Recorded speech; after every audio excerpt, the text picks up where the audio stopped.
Salut Madame Cécile. Bonjour. Aujourd'hui, nous allons aborder 5 grandes questions de communauté. Mhm. Dans vos activités, on a le plus souvent tendance à avoir des familles avec des idées préconçues. Donc, de toutes ces familles-là, parfois ressortent des questions. Et il faut qu'aujourd'hui, on aborde quelques questions-là. Et nous avons 5 là qu'on a retenues, au moins pour cette séance, histoire d'avoir quelques éléments de réponse ou alors une observation par rapport à ça. Qu'est-ce qu'on doit retenir de ce comportement-là? Et peut-être éventuellement, c'est dû à quoi? Donc, la première question qui revient beaucoup dans la société, c'est s'agissant toujours du choix du bon partenaire. Est-ce qu'on doit vraiment prendre en considération l'aspect culturel? Parce qu'il y a des gens qui vont différer selon leur culture, que ce soit même chrétienne ou traditionnelle ou musulmane. Toutes ces cultures-là se mélangent. Et puis, est-ce que de nos jours, avec la modernité, la jeune fille doit prendre en considération l'aspect culturel avant de faire vraiment un choix à un moment donné? Bon, merci. Je vais vous répondre par rapport à ça. L'aspect culturel est très important parce que tu ne peux pas aller épouser quelqu'un de la rue comme ça. Tu ne connais pas là où ils sont, tu ne connais pas ses coutumes, sa tradition. Moi, je vais me battre dessus à mon niveau parce que cette question, nous allons voir un peu aussi des patriarches, tu vois un peu, pour pouvoir aussi nous éclaircir parce que nous, en ce moment-ci, en nos temps-ci là, une comme moi, je ne vais pas trop m'investir dans la relation de ma fille. Essentiel, si elle est heureuse avec son mari, je ne vais pas m'opposer parce qu'on peut se dire, oui, pourquoi pas épouser un musulman alors que peut-être c'est là-bas qu'il y a son bonheur. Pourquoi pas? Par exemple, nous les parents, si nous, on s'abstient à dire que non, tu ne dois pas épouser un musulman, tu dois seulement rester focalisé chez les catholiques ou chez les adventistes comme on voit toujours dans nos cultures là, je vais dire non. Parce que si nous arrêtons cela, on ne sait pas. Là, ta fille peut être heureuse avec les musulmans, ta fille peut être heureuse avec les Bamileke. Et en plus, même de nos jours, je ne vais pas beaucoup vous édifier dans cela parce que vous voyez les traditions qui se mélangent. Par exemple, les Bamileke qui épousent trop les bêtis. Et là, il y a encore ce petit complexe-là, par exemple, surtout de notre côté de l'Ouest là. Ils sont trop accros. Quand leur fils veut déjà faire le choix, dès qu'on entend, c'est une fille de l'Est, c'est une fille du centre, non, non, non, non, non, les parents ils sont rigoureux dessus. Pourquoi? Oui, on peut bien donner. Vous allez vous opposer au choix de votre enfant. Alors que ce n'est pas son bonheur. Ce n'est pas son bonheur.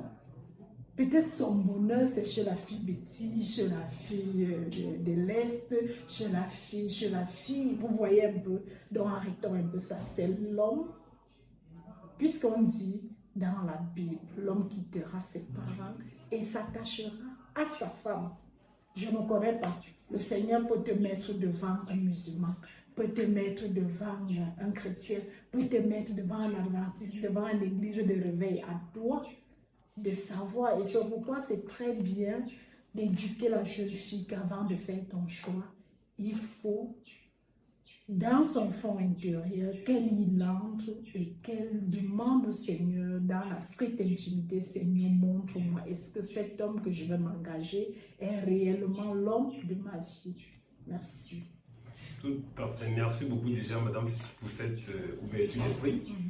Mais d'autres disent que c'est juste l'amour qui compte. Si on s'aime, et puis l'amour est bien, et c'est bien, et ça va durer. Donc, à notre niveau, ne serait-il pas intéressant qu'on essaye de demander, surtout à ces jeunes filles adolescentes, et aux mamans d'éduquer pour celles qui ont les mamans à côté ou alors des proches. Il faut que la jeune fille doit avoir un état mental au-delà des cultures que nous présente la société. Vu que, vous l'avez dit, tu nais, l'être humain naît et tu arrives dans ce monde. Et puis tu seras exposé à tout et rien dans cette même société. On va t'exposer de la religion, on va t'exposer de la technologie, on va t'exposer des enseignements. Il va falloir que l'enfant ait un état d'esprit au-delà de la société pour trouver peut-être un juste milieu.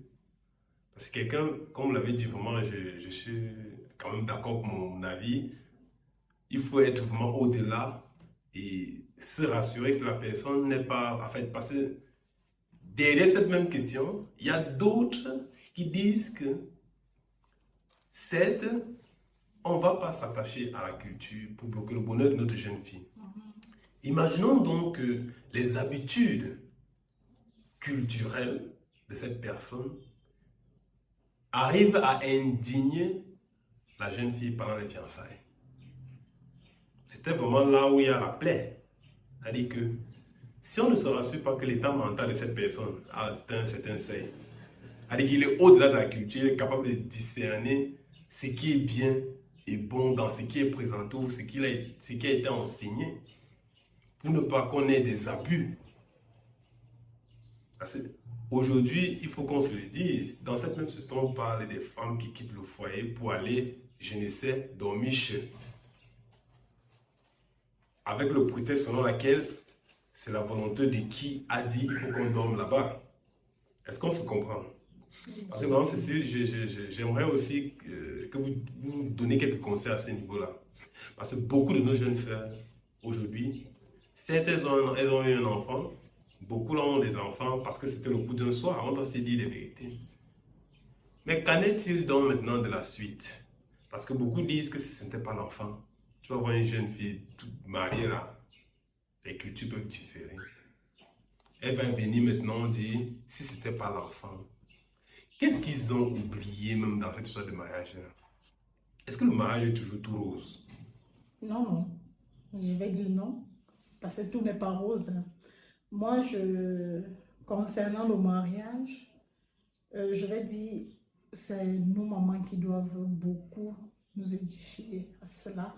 Nos grands-parents même, aller parce que nos mamans, oui, nos grands-parents, à la source même, c'est nos grands-parents. Parce que nos grands-parents, ils ont vécu le bon mariage. Ils ont supporté beaucoup de choses. Ils ont traversé beaucoup de choses et connaissent la valeur du mariage. Par contre, nous, de nos jours, vous avez bien souligné cela, le bien matériel, le bien culturel, tout ça là, vous avez souligné. Par contre, nos grands-mères, qu'est-ce qu'elles vont nous dire? Elles vont beaucoup nous enseigner. Elles vont vous dire, à notre époque, il y avait tout cela. Mais quand tu t'attachais à ton nom, tu y attacher réellement, tu ne devais pas, tu devais avoir l'état d'esprit supérieur à tout ce que tu devais être confronté. Par exemple, et que ton mari soit avec toi. Parce que la femme ne peut rien sans son mari. Hein. Parce que quand on dit, le mari et la femme font un. Moi, je vais vous dire, ma grand-mère me dit, ça n'a pas été facile. Que là-bas chez les coutiers, qu'on puisse l'accepter. Elle était une fille bêtise et que son mari était du littoral. C'était pas facile. On se demandait, est-ce qu'elle va supporter? Est-ce qu'elle connaît même préparer? Est-ce qu'elle connaît nos traditions? Ça n'a pas été évident. Ça n'a pas été évident pour elle.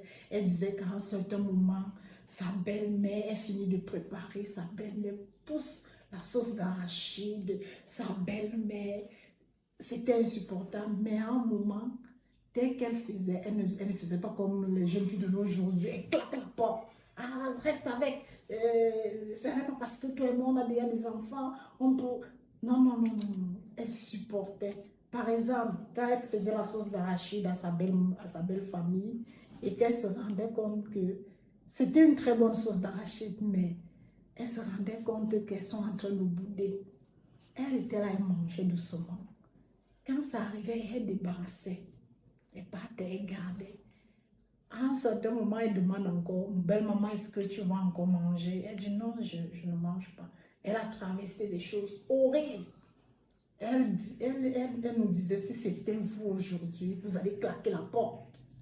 Et en même temps, son mari disait seulement, support. Support. Et ce supporter, elle dit non, ça va aller, ça va aller. Mais quand ton mari est du côté de la famille, c'est un problème. C'est là où il y a un problème, c'est là où tu entends, on peut même aller encore divorcer, où tu veux, tu restes avec les enfants. Et là, il y a cet impact-là, le vandalisme qui va entraîner tout. Vous allez perdre vos enfants. Par contre, quand une femme, quand une jeune fille, de nos jours, quand tu t'engages, tu dois être un avec ton homme. Surtout, j'ai failli oublier là, hein, parce que nos jeunes filles d'aujourd'hui sont très mal éduquées. Elles se disent, je dis, elles sont très mal éduquées. Elles se disent, oh, c'est sa mère à elle. Si ma mère me supporte, moi, ça va. C'est sa mère. Non, non, non. Quand tu pars en mariage, oui, certes, d'autres disent on n'épouse pas la famille. Je vais dire non, on épouse aussi la famille. Parce que la maman que tu pars retrouver là-bas, c'est ta maman. Le papa que tu pars retrouver là-bas, c'est ton propre papa. Et à toi de bien faire la chose, de bien organiser. Parce que si par exemple la jeune fille se dit, moi j'ai ma mère qui m'aime, mon papa qui m'aime, les autres là, je m'en fous, elle va beaucoup rater. Elle va beaucoup rater. Ma grand-mère dit, il faut toujours être soumise parce que à la fin, ils vont se rendre compte. Parfois, d'autres le font pour tester, pour voir votre capacité. Est-ce que vous pouvez endurer certaines choses? D'autres même, elle finit de salir les habits. Elle dit, elle vient te jeter ça pour voir. Est-ce que les ongles là, est-ce qu'elle peut vraiment laver mes habits? Est-ce qu'elle peut entretenir la cuisine? On te donne même des repas. C'est pourquoi je dis une jeune fille doit être éveillée. Par exemple, de nos jours, quand ta fille, elle veut seulement fréquenter sans rien faire, sans savoir cuisiner, sans savoir ranger la maison, sans savoir dresser le lit, je dis non. Je dis non. Parce que tu vas arriver dans ta belle famille, par exemple. On vous donne, ta belle-mère vient te donner les draps, il faut dresser le lit. Tu ne connais même pas dresser le lit. Intellectuellement, tu y es. Est-ce que c'est normal? C'est pas normal. Donc, nos mamans doivent franchement se rassurer. Et surtout, nous avons la modernité d'aujourd'hui nous a amené avec des livres où nous pouvons apprendre beaucoup des mets traditionnels. Dans la jeune fille d'aujourd'hui, nous devons plus être surprise. Par exemple, quand elle veut préparer le cuit, elle a son livre ou son téléphone là, comment préparer le cuit, elle commence. Quand tu sais déjà que j'ai un penchant avec un bamileke, tu commences à t'adapter avec ces mets traditionnels. Quelles sont les coutumes de là-bas? Tu regardes. Bon, les coutumes qui ne vont pas avec, je veux dire, ta conscience, ton physique. Là, tu vois ça avec ton mari, c'est lui qui va aller manager au niveau de sa famille. Au niveau de sa famille. Et là, ça va vraiment, bon, moi je veux dire, moi je prends l'exemple de l'une de mes soeurs qui s'est mariée dernièrement en Bangladesh, que ça, c'est pas facile. Parce que quand tu pars déjà épouser, on dit oui, tu pars maintenant épouser un quoi, est-ce qu'on quoi va te ramener? Entre-temps, la fille a bien fait les garçons, tout est bien dans leur couple, mais c'est la famille qui ne veut pas de la fille. Est-ce que c'est normal? Je dis non. Quand ton fils pas déjà prendre la fille de d'autrui, nos mamans, nos parents, je vous en supplie, acceptez cette fille comme votre fille, éduquez-la. Si l'éducation est un peu incorrecte, si vous pouvez refaire asseoir cette jeune dame et lui donner des valeurs qu'il faut, faites-le. Parce que moi, je me rappelle, ma grand-mère disait souvent, avant, quand ça n'allait pas, on reprenait la jeune fille, la famille du monsieur reprenait la jeune fille et lui mettait dans un couvent, on la mettait dans un couvent où elle partait encore apprendre les valeurs, la bonne valeur. Avant, ils appelaient ça les siksa. Donc, c'était un couvent là où il y avait des religieuses, on apprenait à préparer plusieurs mets, à accommoder les habits, à ranger la maison. Et là, mais de nos jours, nous n'avons plus ça. De nos jours, nous avons nos mamans qui sont présents, nous avons les médias qui sont là, on doit s'exprimer. Et le fait que la jeune fille est toujours seulement dans son téléphone portable, je vais dire non, nos mamans, revenons vers nos jeunes enfants, éduquons-leur, montrons-leur les vraies valeurs et surtout le respect, parce que les jeunes filles d'aujourd'hui ne respectent pas les aînés. Je veux dire ça, c'est la cata là-bas, comme les jeunes disent souvent, la cata. Normalement, la jeune fille doit être posée. Elle doit être, je peux dire, quand on la voit, elle doit être posée mentalement, physiquement. Tout doit être, parce que ce n'est pas seulement la beauté. La beauté, on dit souvent, on cherche ce qui est à l'intérieur de la beauté. On ne cherche pas la beauté physique, mais la beauté intérieure. J'espère que j'ai répondu à votre question. Tout à fait, nous avons eu vraiment beaucoup d'enseignements très enrichissants. Vraiment, nous espérons que les mamans vont vraiment comprendre, parce qu'il est vraiment important qu'on fasse ce genre d'intervention, histoire de ressortir vraiment toutes ces questions. Et vraiment, s'il faille vraiment qu'on sorte toutes ces questions-là, pour cette séance, je pense qu'on en a dit beaucoup. À une autre séance, on va aborder, par exemple, l'aspect sur cette sexualité devenue très banale, et c'est-à-dire que les filles sont aujourd'hui, alors les jeunes garçons, cette sexualité qui est maintenant devenue un peu, on a l'impression que c'est, d'autres disent que c'est déjà la fin des temps, parce que vous allez voir un enfant de 11 ans, une jeune fille de 11 ans déjà sexuellement active, 13 ans, 14 ans, n'aurait-il pas un impact à l'avenir? Parce que c'est une question qu'on va aborder dans la suite probablement. Vraiment, ça vous intéresse, ça? Vous voyez qu'il y a des problèmes?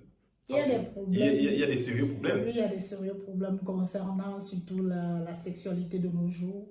Parce que moi, je vais dire non à ce genre de comportement. Un enfant de 11 ans ne doit pas avoir les rapports sexuels précoces. Bon, certes, je veux dire, c'est notre société qui nous oblige, mais la société, je dis non. D'autres vont dire, ah, nous sommes pauvres, je vais dire non aussi, parce que nous-mêmes, nous sommes passés par là, la pauvreté et tout et tout. Mais on avait l'état d'esprit qui était là parce qu'on interpelle encore toujours nous les moments. Vous voyez un peu, parce que quand la maman n'est pas présente à la maison, la présence d'un parent à la maison est capitale. C'est très, très capital. Par contre, quand un parent n'est pas à la maison, ton enfant reste voir, reste pratiquer des choses qu'il ne faut pas. Et même si le parent est là, qu'est-ce que le parent doit dire à son enfant? Qu'est-ce que le parent doit faire pour son enfant? J'ai dit que nous devons créer la confiance entre nos enfants et nous. La sexualité de nos jeunes là-dehors, je vais dire qu'ils sont en train d'aller dans la dérive. Parce que tu ne peux pas vendre ton corps pour pouvoir avoir de l'argent et se dire que vraiment, c'est parce que ma mère n'a rien que je suis activement... je fais l'acte sexuel à tout bout de champ, je deviens prostituée peut-être à 15 ans, à 14 ans. Je dis non. Je vais dire non. Ainsi que les garçons qui se livrent à l'homosexualité, je dis non. Pourquoi? Parce que de nos jours, les jeunes, la facilité. Je vais avoir un téléphone parce qu'on les propose là dehors. Je dois avoir X Max Pro, comme ils appellent ces genres de téléphone. Il faut que moi aussi je me sente. Non, non, non, non, non. Est-ce que tu t'es d'abord regardé? Est-ce que tu t'es interrogé? Parce que ça, les parents doivent causer chaque soir. Par exemple, à la télé, quand on voit la télé, après avoir visionné quelque chose, elle interpelle un peu sur un comportement. Est-ce que le comportement de tel, tu abordes le sujet pour voir la réaction de tes enfants? C'est ça, pas seulement qu'on finit de visionner et tout le monde se lève et part. Non, là par exemple, il y a un fait qui s'est passé dernièrement dans notre pays, un jeune garçon qui a assassiné sa grand-mère et sa mère. C'est un débat, ça devait être un débat où nous devons interpeller nos jeunes d'aujourd'hui. Pourquoi? Parce que c'est de l'argent, il a les noms, on ne sait pas ce qui s'est passé là-bas. Est-ce que réellement, peut-être comme il s'est dit qu'il ne savait pas, on l'a menti, il a été dans un cercle. Tout ça, moi je dis non. Moi je vais dire, c'est la base, le parent. Est-ce qu'elle a vraiment... Parce que quand ton fils te demande, par exemple, le téléphone X, tu lui dis non. Moi, je n'ai pas cette possibilité-là, vu d'abord que nous, dans les familles africaines, nous accouchons 5, 10 enfants. Il faut satisfaire tout le monde. Il faut les envoyer à l'école. L'éducation est primordiale chez nous. Et maintenant, quand ton enfant dit je veux X masse, est-ce que tu vas sacrifier les autres pour lui donner X masse? Tu vas lui dire non. Monsieur, vis au dépend de tes moyens. Voilà la réalité de la vie. Si tu veux tester le téléphone, finis d'abord tes études. Et entre-temps, tu peux même aller toujours aider peut-être quelqu'un qui vend des habits. Là, il peut te donner quelque chose. Ça te permet déjà... l'esprit est déjà ouvert à faire quelque chose, à ne pas dormir à la maison et que nos parents aussi arrêtent les enfants qui dorment en longueur de journée là, parce que les enfants qui dorment en longueur de journée, ces enfants-là font des choses terribles derrière notre dos. L'enfant doit se lever le matin à 5 heures, vous faites la prière, après la prière, il fait son ménage et là il sort, surtout quand un garçon a déjà 15 ans, 16 ans. Non, il y a des petits chantiers dehors, il peut se battre et quand il arrive, il a peut-être son argent. Moi, j'ai mon fils qui le fait. Par exemple, pendant les congés, il n'aime pas rester libre. Il est toujours en train de sortir, en train de... Je suis partie travailler, on m'a commissionné. Quand un enfant est déjà... Son cerveau aussi s'ouvre. Mais par contre, quand un enfant est endormi, il dort là en longueur de journée. Son cerveau a envie de développer. Il faut que j'aille fumer. J'ai mes amis qui me proposent de la drogue. J'ai mes amis qui sont en train de vouloir aller casser des maisons. Il faut que je... Non, non, non, non, non. Par contre, quand cet enfant est éveillé, il sait que peut-être le matin, ses papas n'a pas le temps pour défricher. Il doit prendre la machette et défricher. Quand ses amis viennent là, oh, moi je suis un peu occupée, super occupée. Après là, est-ce que je parle? Oui, il doit se défouler, il doit aller au foot, mais après le foot, tu lui donnes peut-être 45 minutes de jeu et puis il revient à la maison. Et là, tu dois lui demander ta journée a été, qu'est-ce qui s'est passé entre-temps, est-ce que tout va bien? Il va te dire. Mais par contre, celui qui reste en longueur de journée couché, s'il te plaît, tu vas constater peut-être après un mois, il est déjà dans les mauvaises bandes.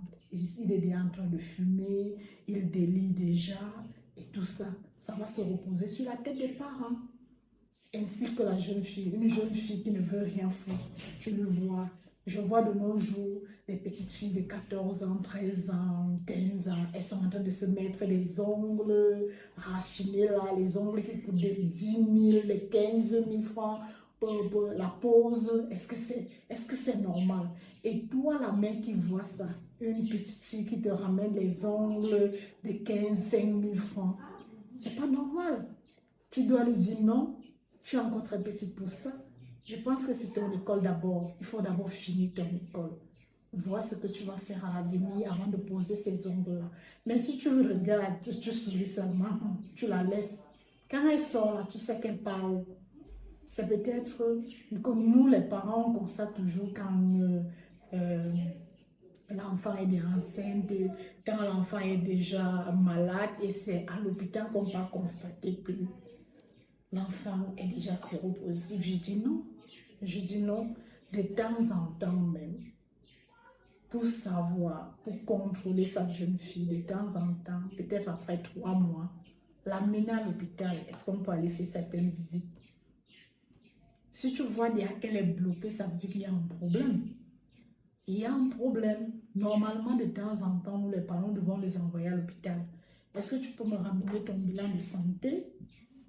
Oui. Ma fille, est-ce que tu fais déjà ce qu'on connaît là? Il y a d'autres qui vont te dire, maman, moi je ne suis pas encore dans ça, maman, il faut d'abord que j'ai mon bac. Et en plus, et normalement, nous devons apprendre à nos enfants que c'est l'acte sexuel, c'est à partir de 18 ans en montant. 18, je pense que 18 ans, tu allais à ton bac. 18 ans en montant, 21 ans, ce n'est pas précoce, parce que quand c'est précoce, tu vas ramener certaines choses là-bas. Parce que la femme doit connaître que son corps ne supporte pas tout. Comme certaines jeunes filles a dit que même si c'est gros, même si c'est long, même elle encaisse. À la fin, son corps sera, je vais dire quoi, son corps n'est plus stable, son corps ne peut même plus. Et quand celle-là va aborder le sujet mariage, je te dis que non, les hommes ne seront pas satisfaits, hein, parce que tout genre de catégories d'hommes sont passés là-bas. Donc là, nous allons voir les gynécologues, on va les interpeller sur ça. Parce que quand une jeune fille, il faut faire les séances de counseling, les rééduquer.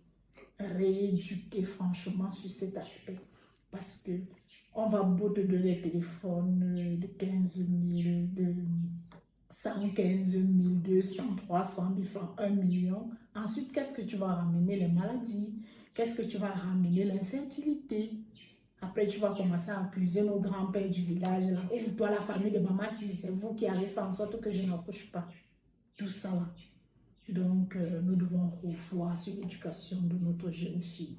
Et disons non à cette sexualité précoce de nos jours.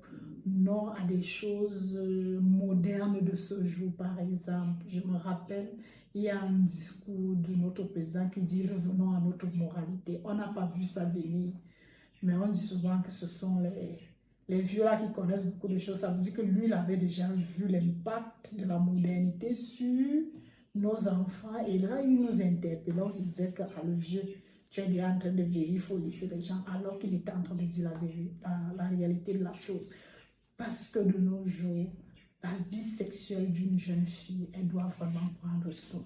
Tu ne connais même pas, avec l'homme avec qui tu parles, tu n'as même pas fait, ne serait-ce que le simple examen, le VIH-Sida, l'hépatite, la TB qu'il faut parce que vous pratiquez certains trucs là-bas que nous on ne connaît même pas. Nous on sait seulement qu'il y a des pratiques de ces choses là-bas, des positions comme elles-mêmes connaissent venir dire dans nos multiples bureaux. J'ai fait telle position, peut-être après ça, le sang a coulé. Tu sais, il y a eu frottement. C'est peut-être même par là que le virus va entrer.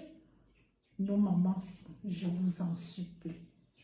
Et n'hésitez pas quand vous allez poser des questions, posez des multiples questions et nous allons vous répondre dans la prochaine édition. Merci.